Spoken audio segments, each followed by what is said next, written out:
Hello, it's Karen. Welcome to day 2 of our moon sign fun week. So today we're covering Libra, Scorpio, and Sagittarius. And I'm sorry my lighting's a little wonky. So a little bit of a truth bomb right now. My life is a complete mess. I am in the middle of moving. I'm moving August 10th, and I only just booked my moving company about 20 minutes ago. Lighting is a mess because there are boxes well, you can kind of peek, so I didn't do that great of a job hiding all the stuff. But anyway, so that is, I do apologize for the lighting. There wasn't really anywhere that's not covered in either a ton of clutter, like stuff that just looks sloppy, or boxes which look equally as sloppy. But anyway, so if you caught yesterday, you got kind of the scoop, the difference between moon signs and sun signs. And brief recap. So sun sign is the conscious personality. We actively put that out into the world. Our friends and family know us as our sun sign. Our moon sign is our emotional or unconscious aspect of self. So it's kind of what lies beneath the surface. It's how we emote. A lot of times as we start to really unpack the big story behind our moon sign, we start to see our triggers, and we have access to our core belief system. So there's a lot that comes out of that moon sign. And actually the moon sign, once I discovered that there was more than the sun sign to astrology, once I started to really figure out my moon sign or what that meant, that is what took me into, or brought me into, astrology. That is when I started to see and believe that we aren't just our sun sign. So sometimes I would read the Aquarius descriptions, and I would be like, yes and no, but mostly no. But there was some yes. And then I gained information about my moon sign. And so Leos, we have fast and fiery emotions, and we erupt, and it is a run for cover type scenario for y'all when you're around a Leo moon. Then I opened up this information about my rising sign, and those three components together were 100% deep down who I was. Even further, I started to find out the information about the 12 houses, which we're going to go into another week. I'll be honest, that's not going to take a week. That's going to take about 3 months. But we are going to get into all those components so that you really start to understand that reading a horoscope in the local newspaper or going online to some of these websites, that is not accurate information. And I think when I tell that to people, they're like, what? So they're either sarcastic about it, like, you don't say, or they're completely blown away and almost like I'm crushing their whole spirits. And we're also going to get into that at a future date. So moon signs, let's start off with Libra. Libra, y'all are the lovers. You guys are highly, highly, highly romantic. You are the diplomats. You are the peacemakers. So some keywords for Libra moon: social. You are very, very outgoing, chatty. You love to be amongst people.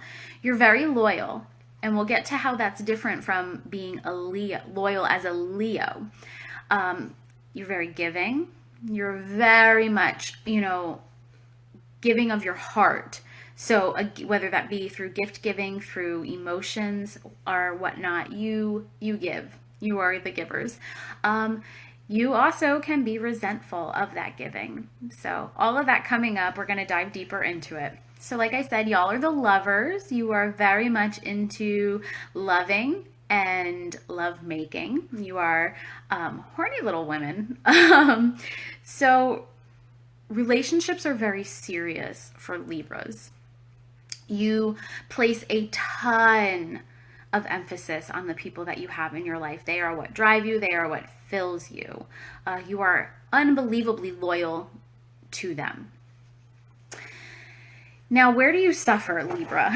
Libra woman, Libra moon woman. You have a lot of indecision in your life. It takes a lot of time for you to get up and going because you like to weigh all these different decisions. And so that indecision can sometimes even come because you hold grudges. And sometimes they're not even relevant to the situation you find yourself being indecisive about. You just have a lot of these emotions that you haven't unpacked. And so you're holding on to them, and they are fueling this place of, do I do this or do I do this? Because one time I did this and this is what happened and I'm still ticked off about it. And another time I did this and that didn't end well. So that's where your indecision lies, or that's where your kind of, I'll say, challenge, because I don't view it as a weakness. Sometimes being indecisive is not a bad thing. At least you're not being impulsive and making a rash decision, right? Libras, very feminine. But also with some typical masculine traits. And so think about this. So where I got this information from, or in some of my reading, these were described as masculine traits: strong, fierce, intelligent, so very smart. Now, if you think about that, those are traits that we now are really claiming as feminine. And so I think that's a really amazing cultural shift. So that was kind of like a sidebar, I guess, but it's really exciting. And then, like I said, you're the love makers. And quite frankly, nothing turns a Libra woman on more than communicating. So one of the things that you will probably really enjoy are relationships with Cancer signs, because they're very emotive. You know, they have that overflowing of emotion and they're willing to talk about it. Other signs that really stimulate you are those air signs, because they serve your intellect. You are very intellectual, you are very smart, and so you like to have that communication and that conversation. And like I said, that's a huge turn on for you. Other ones that you really, relationships you need in your life are with the fire signs. And the reason for that is because you tend to be very methodical. You tend to be very even keel, but you need that fiery to bring out your play. You can nurture all of these aspects of your moon sign by just coming into this state of gratitude, but also owning up to the side that kind of holds those grudges and doesn't let things go and actively release things out into the world. So full moons are huge for Libra, regardless of what sign it is in. Full moon, we come into that state of gratitude, we come into that state of letting go, and that is where you really want to place that self-care time in. And so like yesterday, I did a card for each sign. So Libra, y'all got the star. So, which the star has a lot of Aquarius-like qualities, so the water bearer. And the star, it's just basically asking you to take a look at your balance between physical and mental well-being. Accessing that through the unconscious. So coming into that indecisive part, figuring out where you're not making decisions and figuring out why. So what decisions are you putting off and why? And can you start to make some movement? The indecision could be to release that decision, like the need to make a decision. It might just not be important to you. So that is Libra. Let's move on to Scorpio. Scorpio, very resilient, very willful, smart, dark, and an inclination towards possessiveness. So Scorpio moons are intense. They are highly passionate. So they vibrate on a whole other level than every other sign. They have a lot of trust issues. So they're pretty blocked off emotionally, but when they open themselves up to trusting or to a relationship, then that's when their loyalty comes into play. So they're slow to trust, but once they trust, they give you your heart. Just like Libra, but kind of different, their struggle, a Scorpio moon struggle, is letting go. So you hold on. You know, your grudges are different. They are kind of what fuels you. So the worst thing somebody could do is say, Scorpio woman, you can't do that, because you will hold on to that and that will drive you forth in your journey. Even if you come to a part where you actually realize that what somebody said you couldn't do, it's not a matter of you couldn't do it. It's a matter that you just don't want to. You're going to do it anyway just to prove them wrong. Now, Scorpio is the sign of resurrection and rebirth. And so Scorpio kind of lives in this pattern where you are constantly addressing the barriers, constantly addressing the desires, and are fluidly trying to work through that cycle. And that's a wonderful, wonderful thing. And that's a real attribute of a Scorpio moon. You're the darkest of the signs. It's just how you are. You live in that transformation cycle, and transformation, we know, is not always pretty. Yes, eventually we blossom into that butterfly, but first we have to spend some time in that the cocoon, digging deeper, doing the shadow work.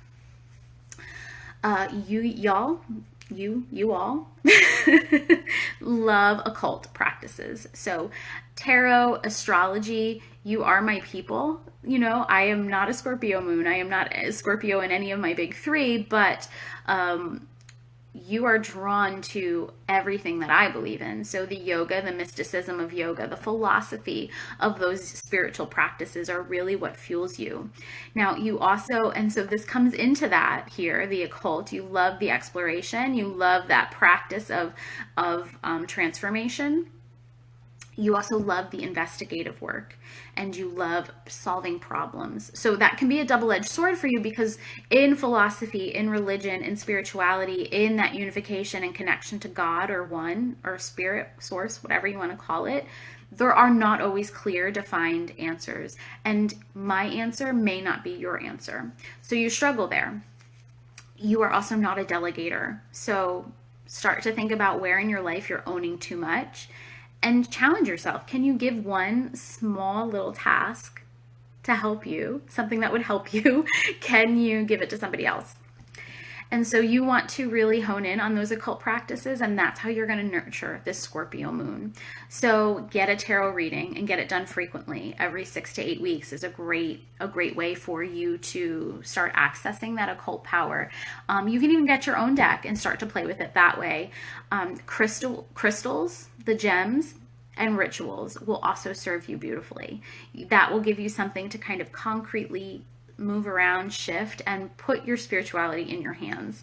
And then anything that helps with the darkness. So therapy, counseling, yoga, astrology, tarot, meditation, exercise, anything that helps you dive into the darkness of you. Because the darkness, a lot of people don't recognize or don't nurture that, or don't accept that we have that, or we kind of suppress it. Don't, because that is where your cycle of transformation comes from. And then you do really well with water signs. Their emotional depth just kind of helps you along. And then earth signs bring stability. So Taurus, Virgo, Capricorn, they help to ground you. They help to keep you steady and keep you from being too much on the fire end of that, or too much on the kind of like the air side, the intellectual side of life. Your card, y'all, was Queen of Wands. And the nice thing about that for you guys is that the Queen of Wands represents or symbolizes our mastery of knowledge, which is what really fuels Scorpio. So the sunflower, I don't know if you caught, she has the wand in one hand, the sunflower in the other. That is solar power. So think about how that sun sign that we typically know, that's the horoscope you usually read, although it's not always the one you should be reading. Think about how that energy of your sun sign is connecting and interacts with that of your moon sign. And if you want some help with that, we're going to talk about some interaction later in the video, or how to get further into your moon sign. And finally, Sagittarius. I have such a kinship with Sagittarius, and the reason why, Sagittarius is in the 9th house on my natal chart, and the 9th house symbolizes our meaning of life, or what our meaning of life is. So when I went through my astrology certification, at one point, one of the questions that was asked is, what sign do you connect with the most? And Sagittarius was number one, and it didn't really make sense to me because I hadn't yet revealed that it was in my 9th house. And so now when people are Sagittarius, I kind of feel like giving them a big hug and say, like, you are my sister. Like I have really great conversations with the Sagittarius woman. I think we are just so on each other's level. And like I said, we're going to get deeper into the houses.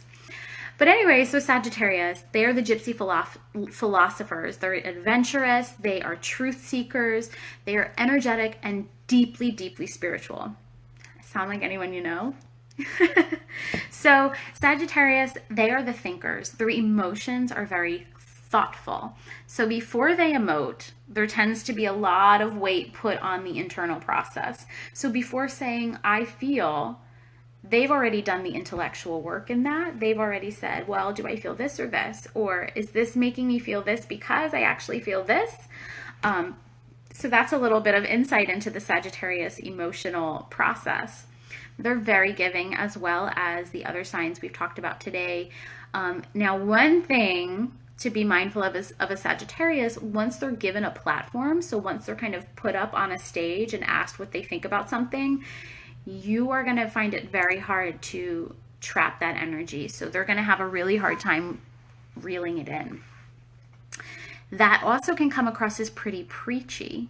And so we want to be really mindful of that energy, because you don't want to alienate anybody with your own beliefs ever. And that's across the signs. All signs have this in their chart where, you know, you have your beliefs, you know your beliefs. And the more we know about ourselves, the more likely we are to start thinking that we know that sometimes our word is the word of truth, as opposed to there are many truths. That being said, Sagittarius is all about truth. And so Sagittarius does have an easier time understanding that their truth could be different from your truth, but they still have this inclination to think that they're right. Very independent. So nobody's going to be able to trap that independent spirit or that Sagittarius spirit. When they want to travel, they're going to travel. When they want to start to explore a different culture or a different religion, or, you know, learn something new, they're going to do that regardless of how it makes somebody else feel or what it looks like.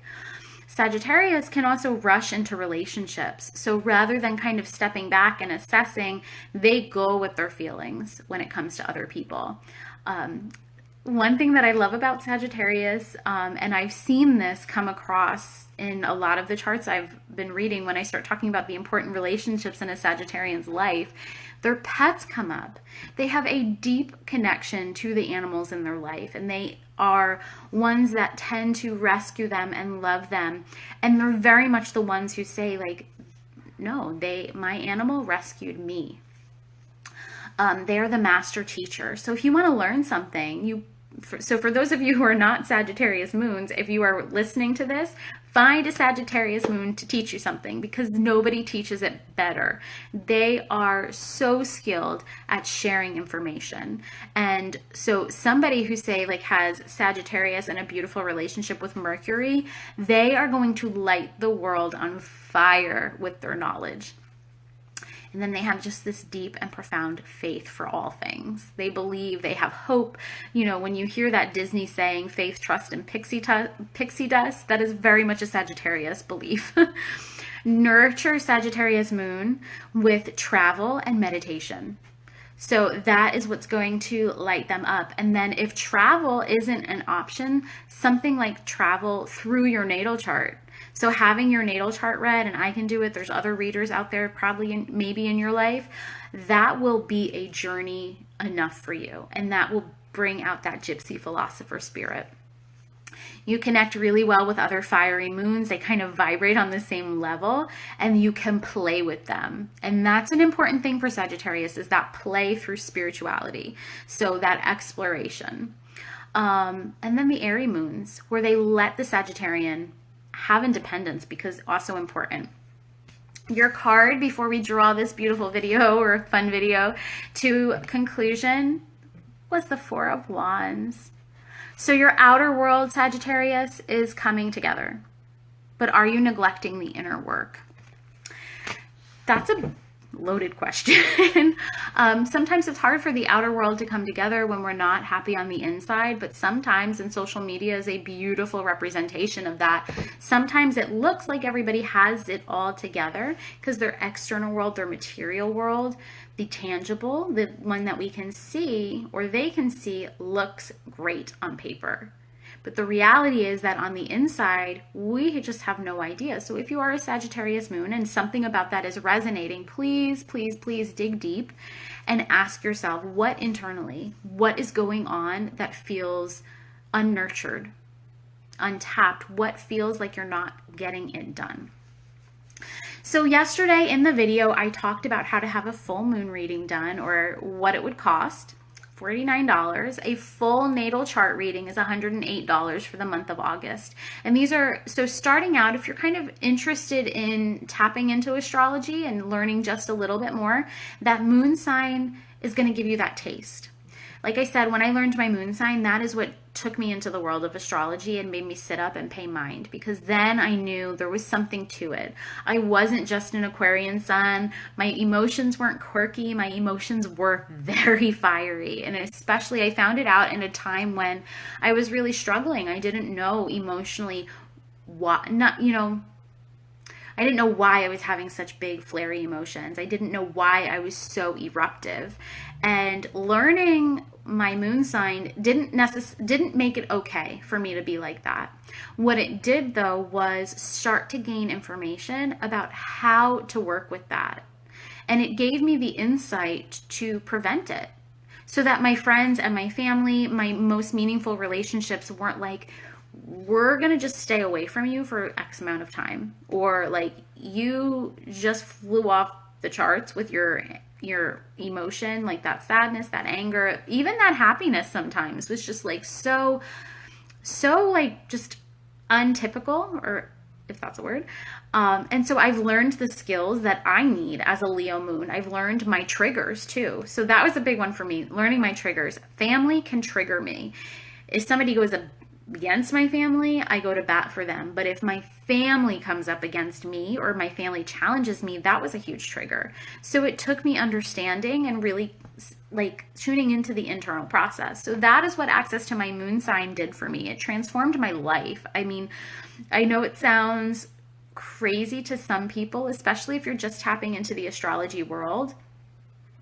This information, what it can do for you, is on you. I mean, I can sit and do a natal chart reading. I can tell you what the stars are doing, how they're interacting. But then you and I sit and we talk about, or we talk on the phone, or we can sit face to face or do a Skype. We start to address, yes, this is the energy in your chart. Yes, these are your patterns of behavior, but you have options. This does not mean that this is how you are. This isn't just a, well, now my stars say it, this is just how I am. There are also clues as to how to make yourself live a full and balanced life. So if you have any questions about that, drop it in the comments. Also, wait for or talk to me. Watch me on Friday when I go live with something really special that I'm kicking off. And tomorrow and Thursday, we have the other 6 signs. So we're halfway through the zodiac. Please let me know if you need your moon sign. I would love to make sure you have this information. Please let me know if you want to book a moon chart reading. But so much love, so much gratitude. Namaste. Talk to you later.